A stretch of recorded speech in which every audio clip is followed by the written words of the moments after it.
São Miguel Arcanjo se apresenta desde o princípio como presença firme e luminosa na batalha espiritual que atravessa a história. Não é figura distante, mas defensor que entra na realidade humana para proteger as almas em seus conflitos mais íntimos. Seu nome, quem como Deus, ecoa como proclamação de que toda a força criada é pequena diante do Senhor. É um convite à humildade e à confiança, lembrando que a verdadeira vitória pertence ao Altíssimo.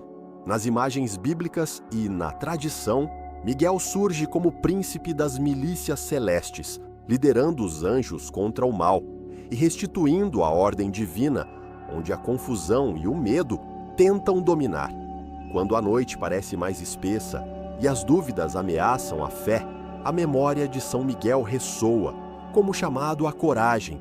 Ele nos ensina que a luta não é para os que se desesperam, mas para os que permanecem firmes, revestidos pela confiança em Deus, e que mesmo na fragilidade humana pode brilhar a força que vem da graça. A devoção a São Miguel alimentou gerações porque traduz uma realidade espiritual em palavras e símbolos que tomam corpo na oração cotidiana. Rezar a súplica ao arcanjo, pedir sua proteção, colocar-se sob seu manto, é reconhecer que vivemos em dupla dimensão, corpo e espírito, e que precisamos de auxílio, além do que os sentidos captam. Miguel não combate apenas figuras mitológicas. Ele intervém nas tentações que corroem a esperança, nas correntes invisíveis do medo, nos golpes de desânimo que nos afastam do caminho. Seu papel é também pedagógico, lembrar-nos que a resistência ao mal passa pela oração, pela vigilância e pela prática constante do bem.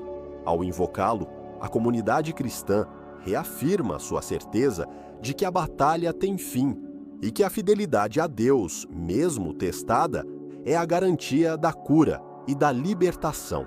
Contemplar São Miguel é, por fim, aprender que a vitória definitiva é obra da obediência amorosa a Deus. O arcanjo, em toda a sua majestade, não busca glória própria, age por missão e por serviço, e esse gesto humilde torna-se modelo para a nossa vida espiritual.